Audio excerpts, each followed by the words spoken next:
Bismillahirrahmanirrahim.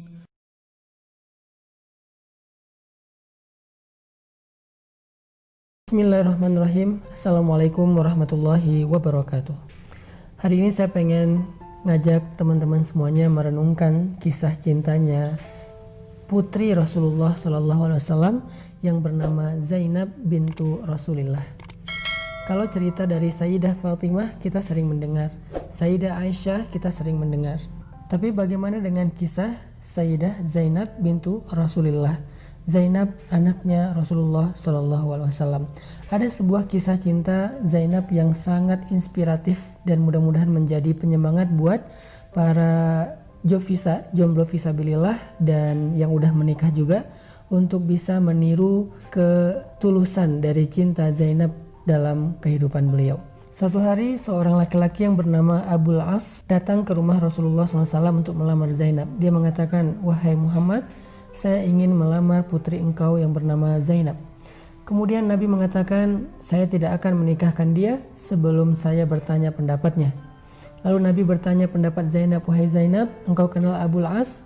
Zainab kemudian diam. Dia melamar engkau, wahai Zainab. Apa pendapatmu? Jika engkau setuju, maka aku akan nikahkan engkau dengan Abul As. Waktu itu Nabi belum mendapatkan wahyu, artinya belum menjadi Nabi. Zainab setuju dengan lamaran Abul As, maka menikahlah Zainab dengan Abul As. Selang beberapa lama kemudian, Rasulullah SAW mendapatkan wahyu dan dilantik oleh Allah sebagai Nabi. Dan sejak Nabi berdakwah tentang Islam kepada keluarganya, Zainab termasuk di antara yang pertama-tama masuk Islam dari kalangan keluarga Nabi. Ada Khadijah, ada Zainab, ada Ali bin Abi Thalib, dan seterusnya. Setelah Zainab masuk Islam, Zainab pulang ke rumahnya mengatakan kepada suaminya, "Wahai Abul As, apa pendapatmu tentang ayah saya?" Kata Abul As, "Ayahmu adalah orang yang paling jujur, orang yang sangat terpercaya." Lalu Zainab mengatakan, "Wahai Abul As, sesungguhnya ayah saya adalah Nabi. Dia mengajarkan kebenaran tentang agama, bahwa tidak ada Tuhan selain Allah dan dia adalah utusan Allah." Abul As kaget. "Apa yang kau katakan, wahai Zainab?"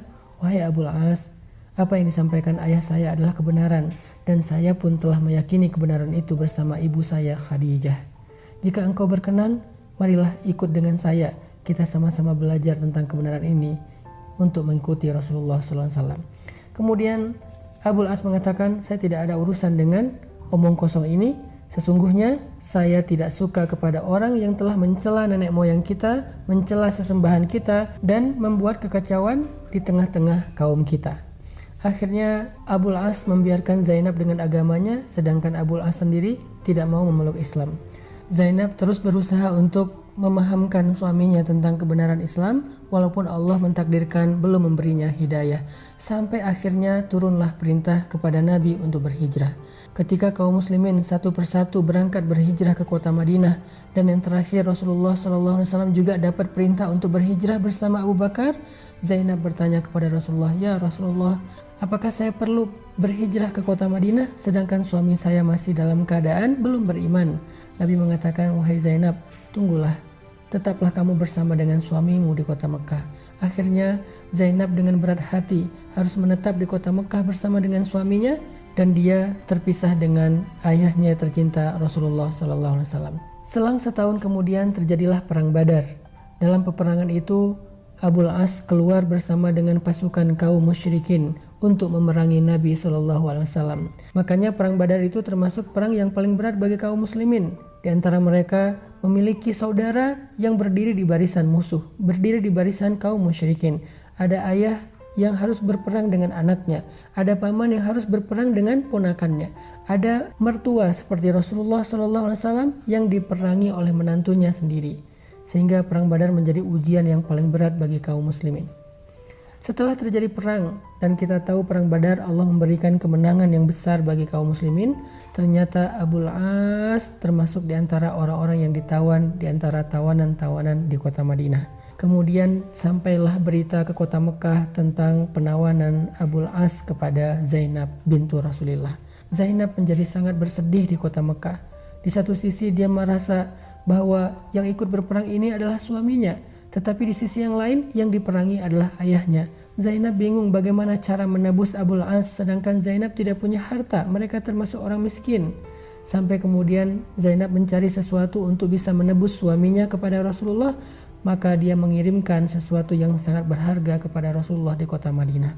Ketika Nabi memeriksa di antara tebusan-tebusan yang diberikan orang Quraisy untuk menebus tawanan mereka, Nabi menemukan satu benda yang sangat istimewa di antara tebusan itu. Tahukah kita apa? Kalungnya Khadijah. Ketika Nabi melihat ada kalung Khadijah di antara banyak harta-harta tebusan, Nabi mengambil kalung itu. Wajah Nabi kemudian berseri-seri.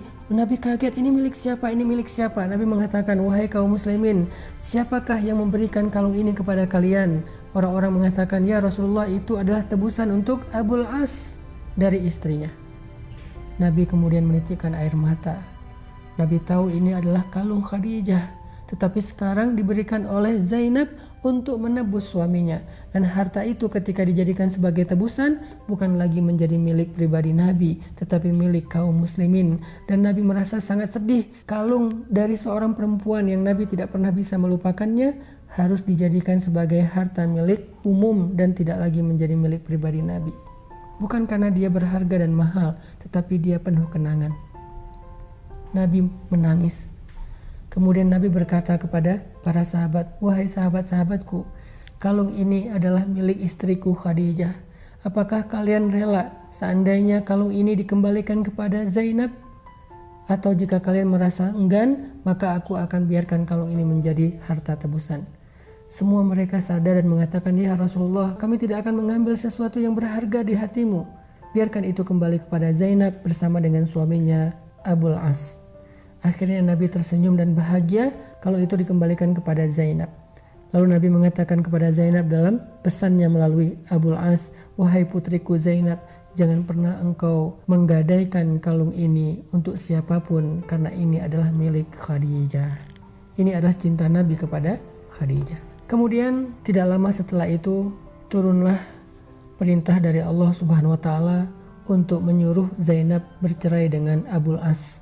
Karena tidak boleh perempuan beriman menikah atau tetap menjadi istri bagi seorang laki-laki yang kafir kepada Allah Subhanahu wa taala. Akhirnya Zainab pun untuk terakhir kalinya membujuk Abul As, wahai Abul As, suamiku tercinta, maukah engkau ikut bersamaku ke kota Madinah dan beriman kepada Rasulullah sehingga kita tidak perlu bercerai, kita tetap menjadi keluarga yang utuh? Abul As mengatakan, la, tidak, saya tidak akan mau beriman kepada Muhammad. Akhirnya dengan terpaksa dan sedih hati Zainab berhijrah ke kota Madinah dalam keadaan menjadi jandanya Abul As.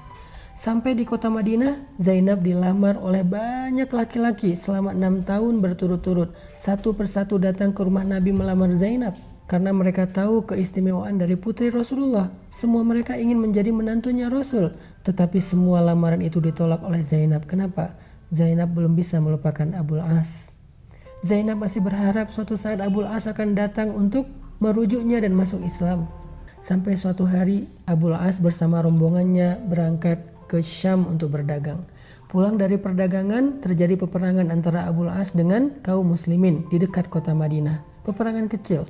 Tetapi waktu itu Abul As kalah dan dia lari ke kota Madinah mencari perlindungan kepada Zainab.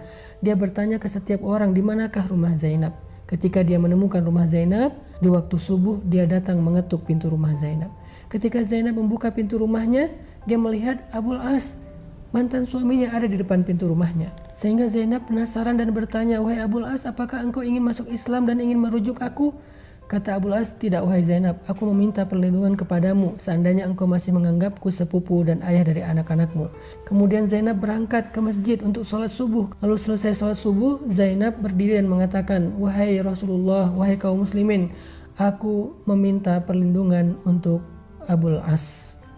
Nabi kemudian datang ke rumah Zainab, bertemu dengan Abul As, mengatakan, wahai Abul As, aku akan kembalikan kepadamu hartamu dan engkau adalah orang yang bebas. Ketika Abul As dibebaskan oleh Nabi SAW, barulah Abul As merasa tenang. Kemudian dia kembali ke Mekah. Setelah selesai urusannya di kota Mekah, dia kembali ke Madinah dan dia mengatakan, Asyhadu an la ilaha illallah wa anna Muhammadan Rasulullah. Sejak saat itu Abul As kembali kepada Zainab dan selang setahun kemudian Zainab pun meninggal dunia. Saat Zainab meninggal dunia, Abul As menjadi orang yang paling keras menangisnya, seperti seorang anak kecil yang ditinggalkan ibunya. Menangis sekencang-kencangnya, Abul As mengatakan, "Ya Rasulullah, tidak ada gunanya dunia ini tanpa Zainab." Selang setahun kemudian setelah Zainab wafat, Abul As juga wafat dalam keadaan menunggu hari pertemuan dengan Zainab. Merekalah kekasih dunia dan akhirat. Apa pelajarannya dari kisah cinta Zainab dengan Abul As? Cinta sejati itu dibangun di atas keimanan. Cinta sejati dibangun dengan ikatan karena Allah Subhanahu wa Ta'ala. Mudah-mudahan kita bisa membangun cinta sejati dengan iman di jalan Allah Subhanahu wa Ta'ala, sehingga siapapun yang masih punya cinta yang bukan karena Allah dan tidak dibangun atas landasan agama Allah yang tidak halal, maka ayo kita jadikan cinta kita cinta yang diridhoi Allah, sehingga cinta itu mendekatkan kita kepada Allah dan cinta itu akan kekal dalam surga Allah Subhanahu wa Ta'ala.